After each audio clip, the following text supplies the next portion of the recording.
ഞങ്ങളുടെ കൂടുതൽ വീഡിയോസ് കാണുവാനായി നിങ്ങളുടെ മൊബൈലിൽ ഗൂഗിൾ പ്ലേ സ്റ്റോറിൽ കയറി സർഗം കിച്ചൺ എന്ന് ടൈപ്പ് ചെയ്ത് ക്ലിക്ക് ചെയ്യൂ. കേവലം 1 MB മാത്രമുള്ള സർഗം കിച്ചണിൻ്റെ ഫ്രീ ആപ്പ് ഡൗൺലോഡ് ചെയ്യൂ. സൗകര്യപ്രദമായ രീതിയിൽ നിങ്ങളുടെ ഇഷ്ടാനുസരണം പുതിയ പാചക വീഡിയോകൾ കണ്ട് സ്വാദിഷ്ടമായ വിഭവങ്ങൾ തയ്യാറാക്കൂ.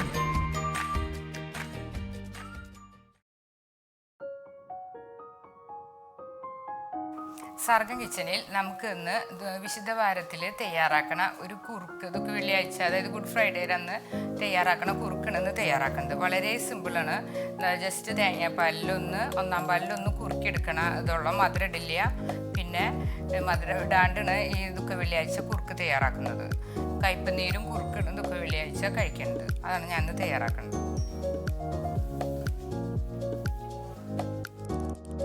ആദ്യം അതിന് വേണ്ടിയിട്ട് ഒരു 2 ടേബിൾ സ്പൂൺ അരിപ്പൊടി, 2 ടേബിൾ സ്പൂൺ കുറച്ചേ ഞാൻ ഉണ്ടാക്കുന്നുള്ളൂ, മധുരം ഇടാത്ത കാരണം അത്ര ചിലവ് വരില്ല. അത് 2 ടേബിൾ സ്പൂണോളം അരിപ്പൊടി. പിന്നെ നമ്മുടെ 3-ാം പാല് എന്ന് പറയും. ആദ്യത്തെ ഒരു പാല് 1-ാം പാല് കട്ടിപ്പാല് മാറ്റി വെച്ചിട്ടുണ്ട്, പിന്നെ 2-ാം പാല്, പിന്നെ 3-ാം പാല്. അതിലൊന്ന് നമ്മൾ നല്ലോണം ഒന്ന് ഇളക്കി അരിപ്പൊടി ഒന്ന് കട്ടിയൊക്കെ മാറ്റി ഒന്ന് ഇളക്കണം. ഒരു നുള്ള് ഉപ്പ് ചേർക്കണം. പിന്നെ കുറച്ച് വെള്ളം നമുക്ക് ആവശ്യമുണ്ടെങ്കിൽ ഒന്ന് ചേർക്കാം. ഈ അരിപ്പൊടി കട്ട കുത്തിയതൊക്കെ മാറ്റിയിട്ട് നമ്മൾ തീ കത്തിച്ച് നല്ലോണം കുറുക്കിയെടുക്കണം. അതിന് നമ്മൾ ഈ വെള്ളക്കുറുക്ക് എന്ന് പറയണത്. കറി എന്ന് പറയും, വെള്ളക്കുറുക്കെന്നും പറയും. ഇതൊക്കെ ഗുഡ് ഫ്രൈഡേ അന്നാണ് സാധാരണ ഇത് ഉണ്ടാക്കുക. ഇതിങ്ങനെ വെറുതെ ഇങ്ങനെ കുറുക്കി വേവിച്ചെടുക്കുക. അപ്പോൾ നമ്മൾ പരിഹാര പ്രദർശനമൊക്കെ കഴിഞ്ഞ് രാത്രി ഭക്ഷണം കഴിക്കില്ല, അപ്പോൾ ഈ കുറുക്കിന് ജസ്റ്റ് ഒന്ന് കഴിക്കുക. കയ്പനീരും കുറുക്കുന്നതാണ് അതിൻ്റെ ഒരു കോമ്പിനേഷൻ. അപ്പോൾ ഇതൊന്ന് നല്ലോണം ഒന്ന് കുറുക്കി ഇങ്ങനെ ഇളക്കി നിൽക്കണം, അല്ലെങ്കിൽ അടി പിടിക്കും. നല്ലോണം തിളച്ച് വരുമ്പോൾ നമുക്ക് 2-ാം പാല് ചേർക്കാം. പെട്ടെന്ന് തന്നെ തയ്യാറാക്കാം.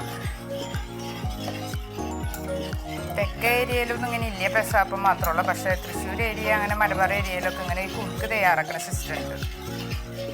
മധുരം ഇടാണ്ട് വേണം തയ്യാറാക്കാം. മധുരം ഇട്ട് കഴിഞ്ഞാൽ നല്ല ടേസ്റ്റ് ഉണ്ട്, പക്ഷെ മധുരം ഇടാണ്ട് ഗുഡ് ഫ്രൈഡേ ഉണ്ടാക്കാം.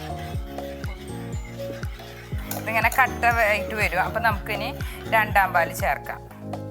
എന്നിട്ട് അടച്ച് ഒന്നും കൂടി ഒന്ന് കുറുക്കിയെടുക്കാം. അങ്ങനെ 3-ാം പാലിൽ ആദ്യം നമ്മൾ കുറുക്കി, പിന്നെ 2-ാം പാലിലും ഇതുപോലെ നല്ല കട്ടിയിൽ കുറുക്കിയെടുക്കണം, അല്ലെങ്കിൽ അത് വേവില്ല. അരിപ്പൊടി നല്ലോണം വേവണം. അതിന് വേണ്ടിയിട്ടാണ് ഇങ്ങനെ 3 സ്റ്റേജായിട്ട് നമ്മൾ കുറുക്കണത്. നല്ലോണം ഇങ്ങനെ ഇളക്കി നിൽക്കണം. കണ്ടില്ലേ, നമ്മളിത് 2-ാം പാൽ ഒഴിച്ചിട്ട് ഇതുപോലെ ഇങ്ങനെ കുറുക്കി വരുന്നുണ്ട്. ഇനി നമുക്ക് 1-ാം പാൽ ഒഴിച്ചിട്ട് കുറുക്കാം. 1-ാം പാൽ ഒഴിച്ച് കഴിഞ്ഞാൽ പിന്നെ അധികം തിളക്കരുത്, ജസ്റ്റ് ഒരു തിള വരണോട് കൂടി നിർത്തണം. ഇതാണ് 1-ാം പാൽ, അതും കൂടി ചേർക്കാം. കൈപ്പേര ഇലയുടെ കൂടെ ഈ കറി കുറുക്കിയതാണ് കഴിക്കുക. നമ്മുടെ അരിപ്പൊടി നല്ലോണം അതിൽ വെന്തിട്ടുണ്ടാവും, അല്ലെങ്കിൽ വേവ് കുറഞ്ഞിട്ട് ഇരിക്കുക. ഇങ്ങനെ നല്ലോണം കുറുകി വേവണം. കണ്ടില്ലേ, കുറച്ചും കൂടി ഒന്ന് കട്ടിയാവാം. ചൂടാറുമ്പോൾ നല്ല കട്ടിയാവും. അപ്പം നമ്മൾ ടീസ്പൂൺ കൊണ്ട് എടുത്ത് കോരി വെക്കുമ്പോൾ ഇങ്ങനെ കട്ട പോലെ നിൽക്കണം. അതാണ് അതിൻ്റെ ഒരു പാകം. 1-ാം പാൽ ഒഴിച്ച് നല്ലോണം കുറുകി വന്നിട്ടുണ്ട്. കട്ട കുത്താണ്ട് ഇങ്ങനെ എല്ലാം ഇളക്കി നിൽക്കണം. ഗ്യാസ് ഓഫ് ചെയ്താൽ 2 മിനിറ്റ് നമ്മളിങ്ങനെ ഒന്ന് ഇളക്കണം. എന്നിട്ട് ചൂടാറിയിട്ട് നമുക്കൊരു സെർവിങ് ഡിഷിലേക്ക് മാറ്റാം. നമ്മുടെ ദുഃഖ വെള്ളിയാഴ്ചയിലത്തെ മധുരം ഇടാത്ത കുറുക്ക് തയ്യാറായിട്ടുണ്ട്. ഇനി കുട്ടികൾക്ക് മധുരം ഇടണമെന്ന് വെച്ചാൽ കുറച്ച് ഇടാം, പക്ഷെ നമ്മൾ ഗുഡ് ഫ്രൈഡേ അന്ന് തയ്യാറാക്കുമ്പോൾ മധുരം ഇടാണ്ടാണ് തയ്യാറാക്കാം. നമുക്കൊരു സെർവിങ് ഡിഷിലേക്ക് മാറ്റാം.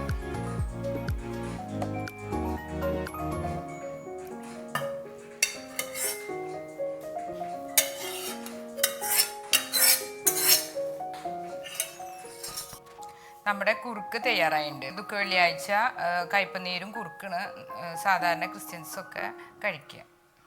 ഇതുപോലുള്ള പാചക വീഡിയോകൾ ഇനിയും ലഭിക്കുന്നതിന് വേണ്ടി ഈ വീഡിയോയ്ക്ക് താഴെയുള്ള സബ്സ്ക്രൈബ് ബട്ടൺ ക്ലിക്ക് ചെയ്യുക. ഇഷ്ടപ്പെട്ടുവെങ്കിൽ ലൈക്ക് ചെയ്യുക, ഷെയർ ചെയ്യുക. കൂടുതൽ വീഡിയോകൾക്കായി യൂട്യൂബിൽ സർഗം കിച്ചൺ എന്ന് ടൈപ്പ് ചെയ്ത് സെർച്ച് ചെയ്യുക.